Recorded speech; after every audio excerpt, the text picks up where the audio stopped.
Student. They go to water occasionally. Hi everyone, hope everyone's well. Yes. Ciao.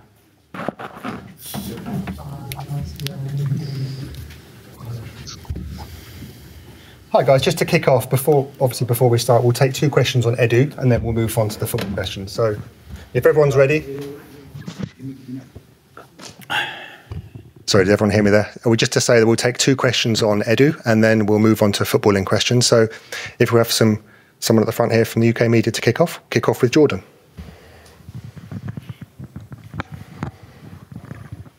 Hi, Mikel. Yeah, just kind of sum up your emotions around it. Obviously, a close colleague and a close friend as well, and what your initial reaction was to it. Yeah, everything happened very quickly. Obviously, I loved working with him. I really enjoyed being alongside him in this incredible journey.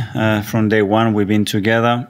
And yeah, well, first of all, I'm very grateful personally for what everything's done for me, and then for the amazing work that he's done for the football club. So, yeah, I think we both had this special chemistry working together. We really both enjoyed our roles and working together. And I'm very blessed that he's been part of my life in such a beautiful place that I am right now, managing this incredible club, and he's been a massive part of that. He's had an amazing opportunity now to do something else in a different role, and he believes that is the right professional move for him.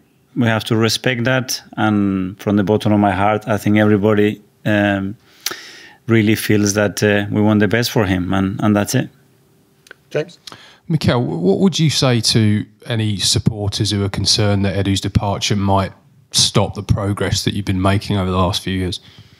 Well, the plan of the vision that starts with ownership, that is very clear and very ambitious, is going to continue. We have a very strong leadership team with an unbelievable know-how, a real passion and great feelings for the football club, that we're not going to stop where we are at the moment. And then across the club, you know, the excitement, the passion, the understanding of where we want to take this journey remains intact. And that means opportunities as well for somebody else to come to fulfill that role. A lot of people that Edu has brought as well alongside him in this journey, which is always very important. And we move on. We say thank you, and we have to move on because that's the reality of our industry. Thanks, guys. We'll now move on to match matters. Thank you. Can I just start with a bit of housekeeping? Injury-wise, Martin, is he available and fit? And Declan, how far away is he? What's the positive news, Martin, great to have him back. Obviously, he's trained with us for the first time. A full session today. He felt good. It's a bit earlier than we expected, but he wanted to be with the team. So we'll decide tomorrow whether to use him or not, but at least it's a big step that he's traveled with us and is part of the team. And Declan, unfortunately, he picked an injury during the match against Newcastle. He was able to finish the game, but he wasn't feeling good in the last few days, so we'll have to assess him on Thursday and understand whether he's going to be fit or not for the weekend.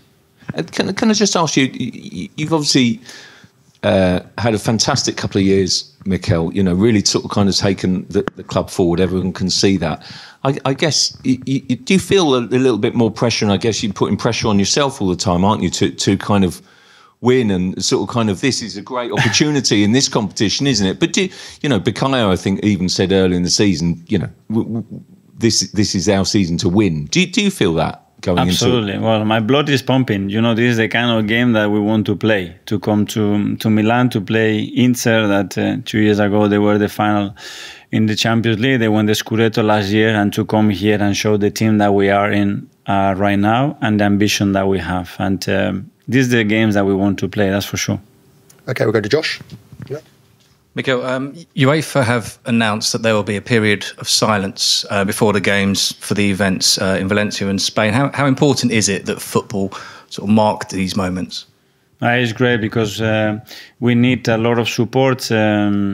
We need noise around what happened because obviously the situation has been extremely difficult for a lot of families, for a lot of people, but especially that difficulty is going to continue for months. So that support is going to have to be consistent, and the more aware we make people, the better, because more help and support they're going to have. So thanks for that. Hello, Coach. I'm Jacek Kurowski from Polish Television. I would like to ask you about Kuba Kiwior. As you know, Kuba played just a few minutes in the Premier League, a little bit more in the Champions League, and a little bit more in Premier League. And the question is, what Kuba has to do and shouldn't do to play more? Especially do all the qualities that he had and put them at the service of the team, and that's it. When he has the opportunity to play those minutes, show that he's got the level that we believe he has to perform and help us to win football matches. That's it. John from BBC.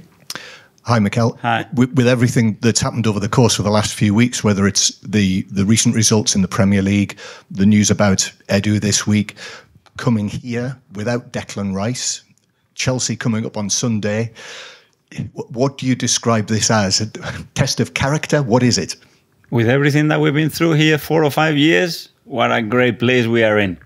Because we've been with problems of all kinds in this football club for many years, and we are in an incredible moment right now, and we are blessed to be where we are. You know, we're going to play this competition, we're going to play 70 games, we're going to have injuries, we're going to have defeats like many other teams.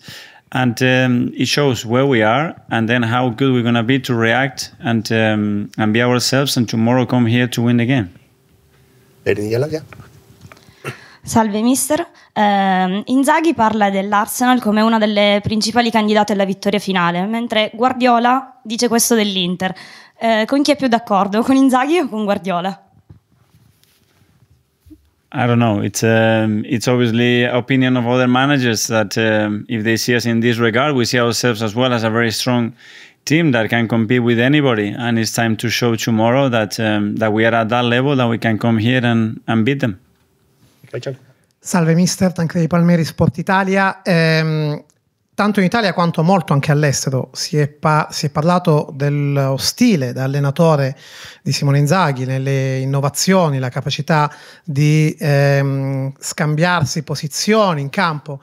Le chiedo, visto che ci ha lavorato tanto, se lei vede delle somiglianze, delle similarità anche con Guardiola, o se è blasfemia citarlo. Poi sulla sua pagina Wikipedia dicono che lei parla italiano, quindi se vuole rispondere in italiano noi siamo contentissimi. I think they have a really clear idea and identity, and that's for me the biggest strength of Inter, and that's full credit to their manager. And yeah, he has some very specific ideas, especially in ball possession, the way he moves the position of certain players, not all the players, but certain players, to occupy different spaces where it makes it tricky and unpredictable. But yeah, we face, to be fair, in the Premier League as well, a lot of tactical issues that we have to resolve, and hopefully tomorrow we're going to be able to do that as well.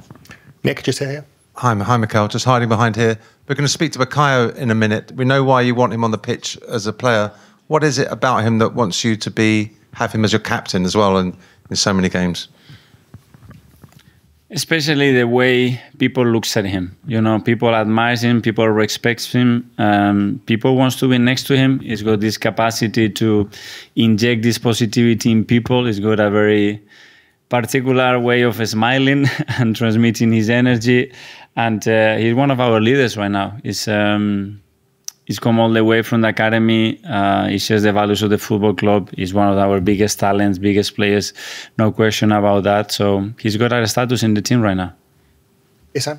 Hi, Mikel. Hi. You've, of course, brought Arsenal a long way in the last couple of seasons, and the points tallies and whatnot shows exactly what you've done for your team. But obviously with the defeat against Newcastle, the recent news of Edu leaving, what would your message be to the fans who maybe are uncertain or a bit worried at this point? Nothing. In moments when you have a defeat or two, or you have certain news that nobody expects, like we always done, stick together, bring positive energy, and move forward. This is part of football, and we have to be very strong. And like we always done, we'll get a long way just with that. So stick together.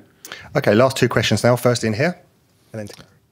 Ciao mister, Francesco Piedrella della Gazzetta dello Sport. Le chiedo se, visto che l'aveva detto quando ha affrontato l'Atalanta, se anche affrontare l'Inter è come andare dal dentista, e poi le chiedo dell'italiano una mia curiosità, come lo hai imparato e perché. No, well, it's certainly a privilege to be here and fully prepared for the game that we're going to have to play against the opposition that we're going to be facing. And regarding the Italian, because I love the culture, I love languages. It's a way that helps you to communicate with the world, especially with our players and staff. And Okay, and finally to Gary from the top. Mikel, can I just ask you the nature of Declan's injury? And also, you said he wasn't feeling well. It's not like Declan not to be feeling well. So does that suggest it might be a little bit more serious than you think? Well, yes, it was a knock, so it's a problem on his foot. And he wasn't comfortable to put his boots on. So at the moment, he's not fit. Okay, everyone. Thanks very much. Yeah. Thank you. Thank you.